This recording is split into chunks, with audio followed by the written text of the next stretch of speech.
Gives me great pleasure and honor to address all of you in this gathering on the occasion of IPEX 2013, which is a conference and an exposition seeking to provide a common platform for building and managing IP ecosystems for business excellence in companies and in organizations. Intellectual capital includes the knowledge assets of any organization. It can be ideas, it may be inventions, brands, designs, it can be software, technologies, or it can even be the skills and experience of the employees of a company or an organization. But intellectual capital is of value only if it is not common and it is of value to the competitors of the organization.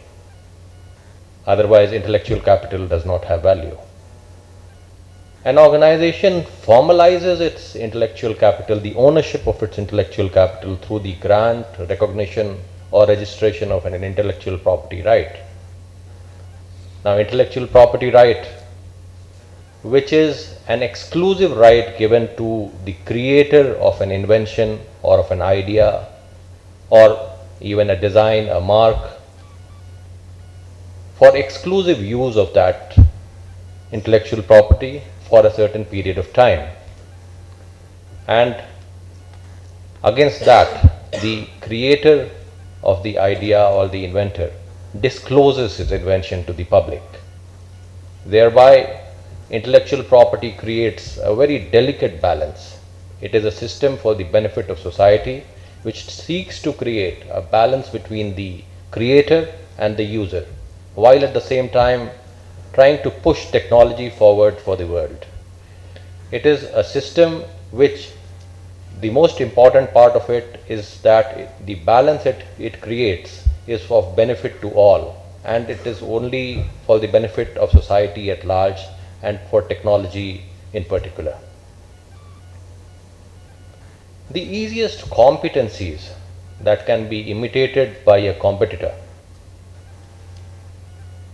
are those which are based on tangible assets like buildings, plants, machinery. A classic example is that of the assembly line manufacturing technology that was developed by Ford in the 1920s. This was a technology which was very easily imitated by the competitors, and in fact in a very short time the competitors surpassed Ford and went ahead of it.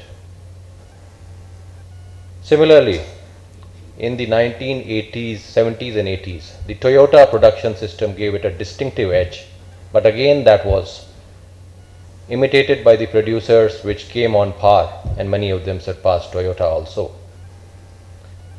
It has therefore become crucial for successful businesses to innovate, acquire and maintain their IP rights.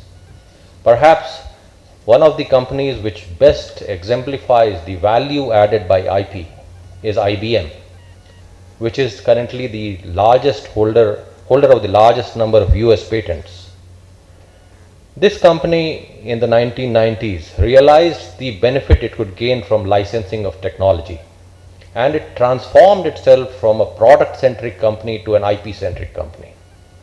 And through the licensing of technology only, it moved from revenue from licensing of around $30 million a year in 1990 to around $1.5 billion a year now. What is most interesting is that it reinvests the earnings out of licensing of technology into the development of research and development in IBM itself. And in this same period, it has gone up from holding around 12,000 patents to around 42,000 now. It calls itself an innovation company. Another very interesting example is of the Post-it notepad.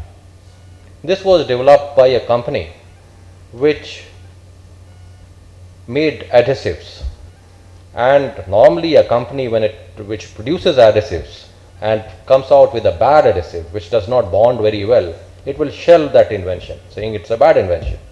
But some very imaginative employee decided that this bad adhesive can be used for making notepads, and today all of us see it in every office. It is the ubiquitous notepad, the post-it notepad, which it is an icon in every office. This is another intellectual capital and intellectual property. Market dynamics have changed a lot over the years, and so have the strategies employed by companies and organizations.